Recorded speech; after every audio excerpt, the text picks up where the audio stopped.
Apple ਦੇ store ਆਪਣੇ ਇਹਨਾਂ ਦੇ ਆਫਿਸ ਦੇ ਵਿੱਚ ਸਰੋਂ ਦਾ ਤੇਲ ਚੋ ਰਿਹਾ, ਦੱਸੋ ਕੀ ਚਾਹੀਦਾ। ਇਦਾਂ ਹੀ ਕਰਨਾ ਹੀ ਭਾਜੀ। ਵਾਹ ਮੈਂ आओ जी।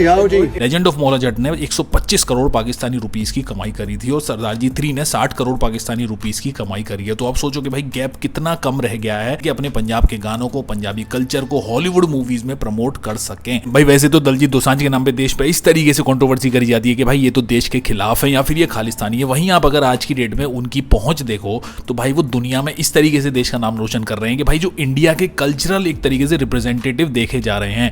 ऐसा मैं इसलिए कह रहा हूं कि भाई जिस तरीके के जो रिचुअल्स इंडिया में फॉलो करे जाते हैं, वो जब वो एप्पल के एक म्यूजिक रेडियो स्टेशन में जाके अपने जो पॉडकास्ट करते हैं वहां पे भी उसी तरीके के रिचुअल्स देखे जा रहे हैं। भाई बात इस समय चल रही है दलजीत दोसांझ जिस तरीके से आने वाले टाइम में अपनी जो परफॉर्मेंस है वो देने वाले हैं।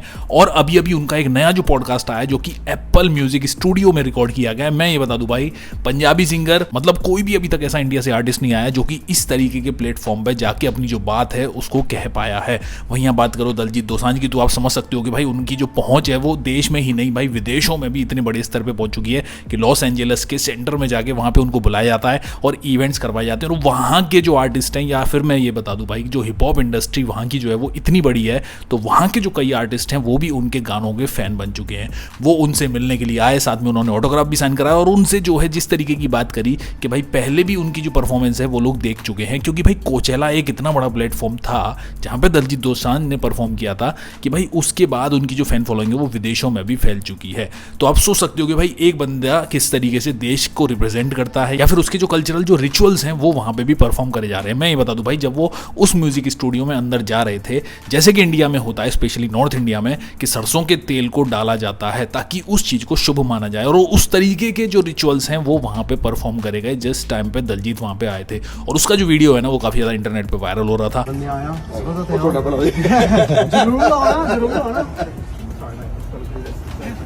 Oh wow. Yeah. Wow. Oh wow. Wow. No, ये एप्पल ਦੇ ਸਟੋਰ ਆਪਣੇ ਇਹਨਾਂ ਦੇ ਆਫਿਸ ਦੇ ਵਿੱਚ ਸਰੋਂ ਦਾ ਤੇਲ ਚੋ ਰਿਹਾ, ਦੱਸੋ ਕੀ ਚਾਹੀਦਾ। ਇਦਾਂ ਹੀ ਕਰਨਾ ਹੀ ਭਾਜੀ। ਵਾਹ ਮੈਂ आओ जी। ਇਮੋਸ਼ਨਲ ਕਰਤਾ ਤੁਸੀਂ। ਆਓ ਜੀ। Where you go this way? Thank you. Go ahead. और वही वीडियो के बाद जब उन्होंने अपना पॉडकास्ट किया तो काफ़ी सारी बातें जो हैं खोलने की कोशिश करी। मतलब जो इंटरव्यूअर थे वो उनसे बार बार ये पूछ रहे थे कि भाई आपने अपना जो टूर का नाम था लास्ट टाइम वो दिल इल्यूमिनाटी क्यों रखा था। इल्यूमिनाटी एक ऐसी सीक्रेट सोसाइटी है जो कि पूरी दुनिया पे कब्जा रखती है और वो चीज़ करवा देते हैं जो कि वो चाहते हैं। तो वो ये कह रहे थे कि भाई इल्यूमिनाटी से दलजीत दोसांझ भी जुड़े हुए हैं। लेकिन इस चीज़ के ऊपर दलजीत दोसांझ ने सफाई दे के खुद ये बात बोली कि भाई उन्होंने तो बाई चांस ही वो ट्राइंगल वाला जो शेप थी ना वो परफॉर्म कर दी थी मजाक में, लेकिन उन्हें बाद में पता पड़ा कि भाई ऐसी कोई सोसाइटी भी या फिर इल्यूमिनाटी नाम की कोई चीज़ भी होती है। तो इसीलिए मजाक में अपना जो टूर है वो दिल इल्यूमिनाटी का नाम रख दिया था। और मैं ये बता दूं भाई इल्यूमिनाटी जो टूर था जो कि इंडिया में भी हुआ था, साथ में नॉर्थ अमेरिका में हुआ था, बहुत ही ज़्यादा सक्सेसफुल टूर था। उसके बाद उनकी जो पहुँच है वो और देशों में भी होने लग गई और इसीलिए ऑस्ट्रेलिया न्यूजीलैंड का जो शो है वो भी उनका कन्फर्म हो चुका है। मैं ये बता दूं भाई ऑस्ट्रेलिया में परफॉर्म करने वाले वो इंडिया के पहले ऐसे आर्टिस्ट हो जाएंगे। तो आप सोचो कि भाई बॉलीवुड का भी आर्टिस्ट कोई ऐसा परफॉर्म नहीं कर पाया, पंजाबी इंडस्ट्री में से भी कोई ऐसा आर्टिस्ट परफॉर्म नहीं कर पाया जिस लेवल पे दलजीत दोसांझ आज की डेट में पहुंच रहे हैं। दलजीत दोसांझ एक ऐसे आर्टिस्ट हो चुके हैं जो कि पंजाबी गानों को, साथ में पंजाबी कल्चर को एक वर्ल्ड लेवल का जो स्टेज है उसे देने की कोशिश कर रहे हैं। और मैं ये बता दूं भाई उससे देश का भी जो नाम है वो भी आगे बढ़ रहा है। जो इंडिया के जो रिलीजियस जो सेंटिमेंट्स हैं वो भी माने जा रहे हैं, उनको भी जो है वेस्ट की जो इंडस्ट्री है, वर्ल्ड की जो इंडस्ट्री है वो देखना रही है, समझने की कोशिश कर रही है। वरना अदरवाइज आप देखोगे तो भाई इंडिया के जो लोग हैं ना उनको किस तरीके से ट्रोल किया जाता है, उन्हें गाली सुनाई जाती है कि भाई ये तो ऐसे ही हुए हैं, ये बैकवर्ड है, ये थर्ड वर्ल्ड कंट्री है। लेकिन भैया बात करो भाई कुछ ऐसे आर्टिस्ट हैं जो कि एक अच्छे लेवल पे नाम रोशन कर सकते हैं। वहीं आप देखो भाई इंडिया के जो लोग हैं वो किस तरीके से देश का नाम खराब कर रहे हैं, भाई वहाँ पे जाके गंदगियाँ वगैरह फैलाते हैं, क्या क्या जो है उनके खिलाफ ट्रोलिंग चल रही है। तो भाई इस तरीके के जो आर्टिस्ट हैं मेरे हिसाब से भाई देश में उनको प्रमोट करना चाहिए, उनको सपोर्ट करना चाहिए, और जो पब्लिक है ना उनको भी उनको खुले तरीके से सपोर्ट करना चाहिए। इसी के साथ दलजीत दोसांझ के जो फैंस हैं भाई वो वेट कर रहे हैं कि कब उनकी आने वाली एल्बम की कोई अपडेट आएगी। तो भाई इसी पॉडकास्ट में उन्होंने ये चीज़ क्लियर कर दी है कि उनकी आने वाली एल्बम ऑरा जो कि 24 सितंबर को रिलीज होगी उसके बारे में जो सारी जो डिटेल्स हैं वो जल्दी ही आउट होने वाली है। इसका मतलब मतलब ये है कि भाई फैंस के अंदर जो एक्साइटमेंट है वो भी ऑलरेडी काफी ज्यादा बढ़ चुका है, साथ में उनके टूर्स की जो हाइप है वो वैसे ही काफी ज्यादा फैल चुकी है। लेकिन मैं ये बता दूं भाई, इंडिया में इस बार किसी भी तरीके का कोई भी टूर नहीं होने वाला है, क्योंकि उन्होंने लास्ट टाइम भी ये चीज बोल दी थी, क्योंकि इंडिया में अभी भी इस लेवल का इंफ्रास्ट्रक्चर डेवलप नहीं हो पाया कि भाई वो इस तरीके के टूर्स को इतने बड़े लेवल पे हैंडल कर पाए। वहीं मैं ये बता दूं भाई, अपने जो टूर्स हैं वो उनका स्केल इस बार बहुत बड़ा करने वाले हैं, क्योंकि ऑस्ट्रेलिया में जो टूर होने वाला ना इस बार भाई, वो उसका जो लेवल है वो काफी बड़ा होने वाला है। भाई दिलजीत दोसांझ अपना जो परचम है वो केवल सिंगिंग में ही नहीं, एक्टिंग में भी फैला चुके हैं, और इस चीज को आप पास्ट में भी देख चुके हो कि उनकी जो मूवीज हैं वो इंडिया में बैन कर दी गई थी, इसीलिए कि उनका जो स्टारडम है वो बड़े लेवल पे फैल सकता है। वहीं आप बात करो भाई, उनकी 2 मूवीज ऑलरेडी बैन कर रखी थी, सरदार जी 3 और दूसरी पंजाब 95। भाई पंजाब 95 को तो एक कॉन्ट्रोवर्शियल फिल्म बता दिया गया, जबकि उसमें साफ साफ जसवंत सिंह खालरा की जो सच्चाई है वो खुल के सामने आ रही थी, और किस तरीके से पंजाब में अत्याचार हुए थे वो सारी डिटेल्स खुल रही थी। वहीं आप बात करो सरदार जी 3 की, तो भाई उसको तो जबरदस्ती ही कॉन्ट्रोवर्सी में डाल के रिलीज नहीं होने दिया। लेकिन मैं ये बता दूं भाई, जिस तरीके से सरदार जी 3 मूवी विदेशों में रिलीज हुई है, इन्हें पाकिस्तान में जिस लेवल पे कलेक्शन किया है, मैं ये बता दूं भाई, the legend of Maula Jatt, जो कि आज भी पाकिस्तान में चलती है थिएटर्स में कहीं कहीं, उस मूवी को कई 2-3 साल हो चुके हैं और उसके टक्कर पे वो मूवी पहुंच रही है। मतलब कि सेकंड नंबर पे सरदार जी 3 मूवी आ चुकी है, जबकि लेजेंड ऑफ मौला जट ने 125 करोड़ पाकिस्तानी रुपीस की कमाई करी थी और सरदार जी 3 ने 60 करोड़ पाकिस्तानी रुपीस की कमाई करी है। तो आप सोचो कि भाई गैप कितना कम रह गया है, 1 नंबर का गैप रह गया। तो इससे आप अंदाजा लगा सकते हो कि भाई उसमें उनकी जो परफॉर्मेंस है वो तगड़ी हो सकती थी, और वो चीज़ इंडिया में अगर रिलीज होती ना तो वो भी एक अच्छा खासा जो माहौल है वो क्रिएट कर सकती। लेकिन जो हेट रेट है ना देश में वो बढ़ती चली आ रही है, स्पेशली पंजाब के जो आर्टिस्ट हैं उनके खिलाफ जो हेट रेट है वो फैल रही है।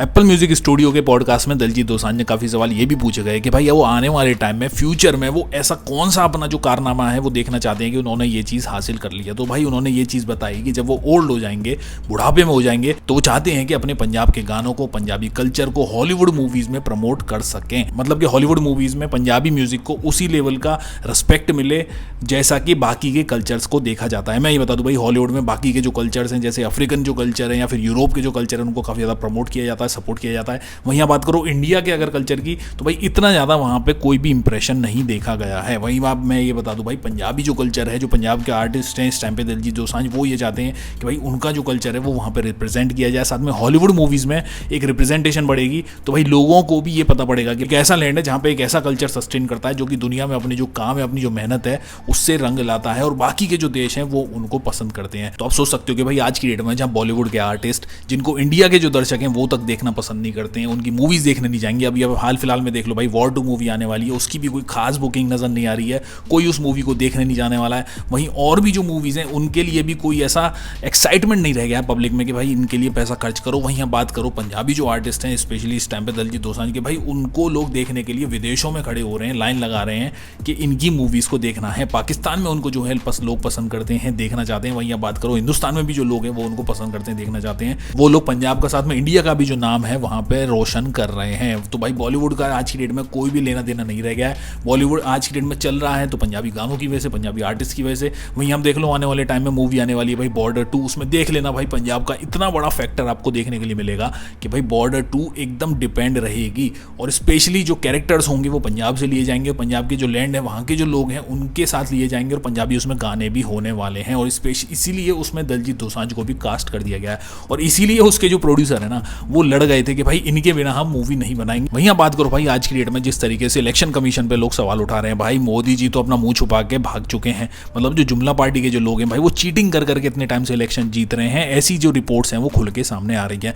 अगर ऐसा नहीं होता तो भाई इलेक्शन कमीशन की भी इसके बारे में खुल के जवाब देता। साथ में अपोजिशन भी इस बात के ऊपर काफी सारे जवाब मांग रहा है, लेकिन इनके पास किसी भी तरीके का कोई भी जवाब नहीं है। वहीं मैं ये बता दूं भाई, इस मुद्दे की जगह जो दूसरा मैटर है डॉग वाला, कि भाई जो डॉग लवर्स हैं वो आके प्रोटेस्ट करना शुरू कर दे रहे हैं। तो आप सोचो कि भाई लोगों का जो ध्यान है वो कितना ज्यादा भटक चुका है। लोग वोट चोरी के बारे में नहीं सोच रहे हैं, लोग क्राइम के बारे में नहीं सोच रहे हैं, लोग करप्शन के बारे में नहीं सोच रहे हैं।